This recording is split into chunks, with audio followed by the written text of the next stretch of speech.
नमस्कार छात्रों, मैं हूं गंगाधर हंडे और आज हम इस वीडियो के माध्यम से कक्षा 8वीं विषय हिंदी की 35वें दिन का अध्ययन मतलब कसौटी क्रमांक 3 का अध्ययन इस वीडियो के माध्यम से करने वाले हैं। तो सेतु अभ्यासक्रम के अंतर्गत ये कसौटी क्रमांक 3 जो है यह हम इस वीडियो के माध्यम से उत्तरों के साथ अध्ययन करने वाले हैं। तो यह जो कसौटी है यह 20 अंक पर आधारित है। इसमें पहला जो विभाग है वह है गद्य विभाग। तो इसमें प्रश्न पहला जो है वह है निम्नलिखित गद्यखंड पढ़कर सूचनाओं के अनुसार कृतियां पूर्ण करो। इसमें गद्यखंड कुछ इस प्रकार है। अब्दुल कलाम का जन्म 15 अक्टूबर 1937 ईस्वी को तमिलनाडु राज्य के रामेश्वरम कस्बे में हुआ। उनका जन्म एक मध्यम वर्गीय परिवार में हुआ। 25 जुलाई 2002 में उन्होंने भारत के सर्वोच्च संवैधानिक राष्ट्रपति पद को प्राप्त किया। डॉक्टर कलाम मिसाइल मैन के नाम से प्रसिद्ध है। कलाम ने ईमानदारी और आत्म अनुशासन अपने पिता से विरासत में पाया। 1958 ईस्वी में कलाम ने वैज्ञानिक के रूप में पद संभाला। अग्नि प्रक्षेपण का सफल परीक्षण उन्हीं के मार्गदर्शन में हुआ। सन 1990 में भारत सरकार ने उन्हें भारत रत्न से विभूषित किया। तो ये जो गद्यखंड है इस पर आधारित जो कृतियां वह हल करेंगे। इसमें प्रश्न पहला जो है वह है संजाल पूर्ण करो। यह 2 अंक के लिए है। तो इसमें डॉक्टर कलाम का सम्मान। तो इसमें पहला सम्मान है राष्ट्रपति पद और दूसरा सम्मान है भारत रत्न। पहला सम्मान राष्ट्रपति पद और दूसरा भारत रत्न। इसके बाद उपर्युक्त गद्यखंड पढ़कर एक वाक्य में उत्तर दो। तो इसमें यह 2 अंक के लिए है। इसमें पहला जो है वह है डॉक्टर कलाम इस नाम से प्रसिद्ध थे। तो इसका उत्तर है मिसाइल मैन। डॉक्टर कलाम मिसाइल मैन इस नाम से प्रसिद्ध थे।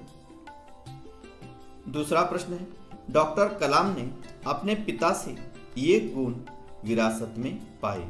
तो इसका उत्तर है ईमानदारी और आत्म अनुशासन। ईमानदारी और आत्म अनुशासन। तीसरा है विज्ञापन शाप या वरदान। इस विषय पर अपने विचार 4 से 5 पंक्तियों में लिखिए। यह 2 अंक के लिए है। तो बच्चों, आज विज्ञान के बल पर मानव ने बहुत सारी कामयाबी हासिल की है। विज्ञान के कारण खेती में सुधार आ गया है। यातायात के गतिमान साधन निर्माण हुए हैं।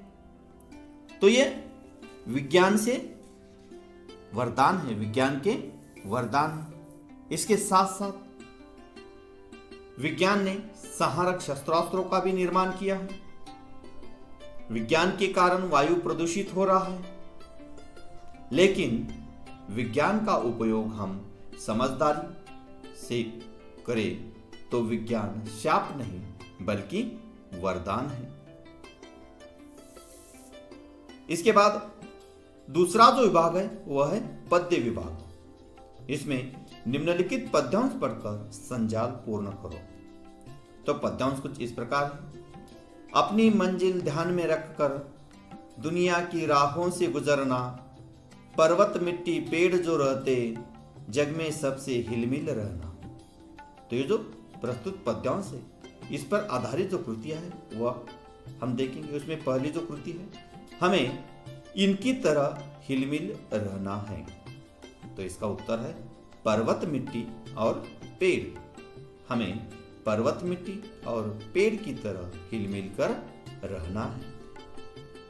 दूसरी कृति है निम्नलिखित शब्दों के लिए कविता में प्रयुक्त पर्यायवाची शब्द लिखो। यह 1 अंक के लिए है। इसमें पहला शब्द है माटी और दूसरा लक्ष्य। तो माटी के लिए मिट्टी और लक्ष्य के लिए मंजिल, मिट्टी और मंजिल, यह पर्यायवाची शब्द है।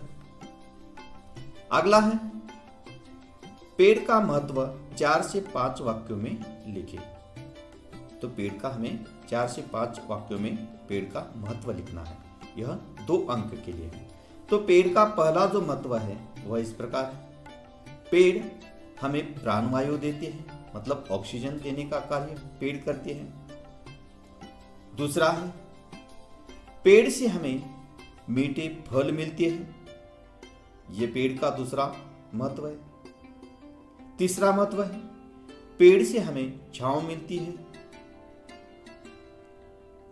चौथा जो वाक्य है वह है पेड़ से हमें लकड़ी मिलती है।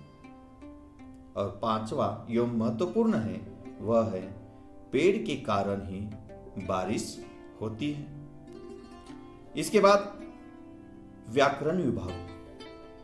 व्याकरण विभाग में पहला जो है सूचना के अनुसार काल परिवर्तन करो, यह 2 अंक के लिए है। तो इसमें पहला जो है वह है पिताजी दिल्ली जाते हैं। यह जो वाक्य है यह वाक्य अपूर्ण वर्तमान काल में इसका हमें परिवर्तन करना है। तो पिताजी दिल्ली जाते हैं यह वाक्य अपूर्ण वर्तमान काल में इस प्रकार होगा, पिताजी दिल्ली जा रहे हैं। पिताजी दिल्ली जा रहे हैं।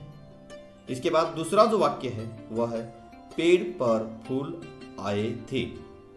इस वाक्य का सामान्य भविष्य काल में हमें परिवर्तन करना है। तो सामान्य भविष्य काल में इस प्रकार होगा, पेड़ पर फूल आएंगे। पेड़ पर फूल आएंगे। इसके बाद दूसरा जो है वह है रिक्त स्थान पर उचित कारक चिन्ह लिखिए। यह 2 अंक के लिए है। इसमें पहला है दादी बच्चों टिम्ब टिम्ब कहानी सुनाती है। तो यहाँ जो रिक्त जगह है, यहाँ के, से, को, तीनों कारक में से उचित कारक कौन सा है? उचित कारक को है। जैसे कि दादी बच्चों को कहानी सुनाती है। दूसरा है गाड़ी ठीक समय टिम्ब टिम्ब आ रही है। इसमें को, से, पर, इनमें से कौन सा कारक है? तो पर, गाड़ी ठीक समय पर आ रही है।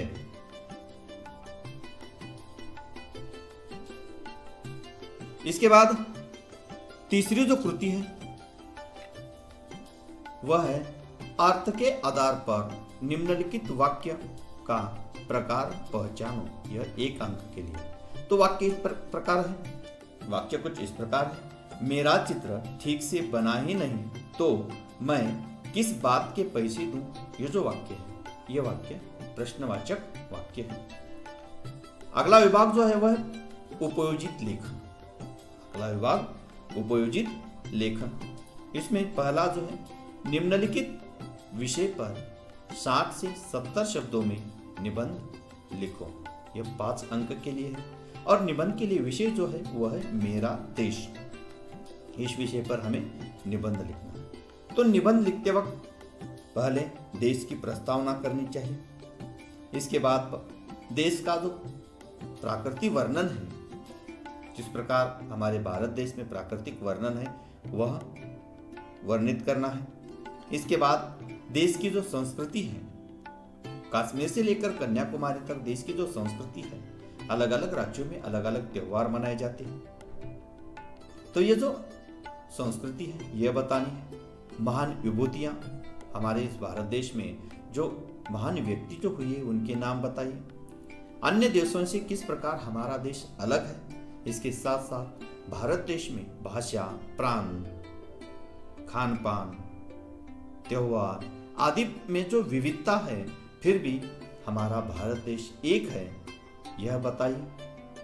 विश्व को ज्ञान देने वाला हमारा भारत देश, उसमें हम अपने प्राचीन साहित्य, वेदों का निर्माण, ऋग्वेद, यजुर्वेद, अथर्ववेद, सामवेद, इसका वर्णन, अथर्ववेद का ज्ञान, यह हम बता सकते हैं। और उपसंहास, इस प्रकार मेरा देश इस पर छात्रों को निबंध लिखना है। इसके लिए अथवा है, तो अथवा में ऑनलाइन कक्षा में अनुपस्थिति का कारण बताते हुए अपनी पाठशाला के प्रधान आचार्य को पत्र लिखो। तो हमें पत्र लिखना है। तो पत्र इस प्रकार होगा। ये जो पत्र है, पत्र इस प्रकार होगा। सबसे पहले जिसे हम पत्र भेज रहे हैं उसका नाम एवं पता, फिर विषय विवेचन, और जो पत्र भेज रहा है उसका हस्ताक्षर, उसका नाम एवं उसका पता। तो इसकी हम विस्तृत से जानकारी देंगे। तो दिनांक 4/8/2021 श्री प्रधानाचार्य सोनाई माध्यमिक विद्यालय शिवाजी नगर लातूर। विषय है ऑनलाइन कक्षा में अनुपस्थिति का कारण बताने हेतु पत्र। महोदय श्री प्रधानाचार्य सर जी, मैं शंकर फड़ आपसे सविनय विनती करता हूं कि मैं अपनी पाठशाला में कक्षा 8वीं में पढ़ता हूं। पिछले 4 दिनों से मेरी तबीयत ठीक नहीं है। इसी कारण मैं ऑनलाइन कक्षा में अनुपस्थित रहा। मैं आपको विश्वास दिलाता हूं कि जैसे ही मैं ठीक हो जाऊंगा तभी पूरा अभ्यासक्रम मैं करूंगा। आपका आज्ञार्थी शंकर फड़, और उसका हस्ताक्षर, फिर उनका नाम एवं पता और ईमेल शंकर फड़ बस्ती लातूर shankar@gmail.com। तो इस प्रकार आज हमने सेतु अभ्यासक्रम के अंतर्गत कक्षा 8वीं विषय हिंदी की कसौटी क्रमांक 3 का अध्ययन किया है। धन्यवाद।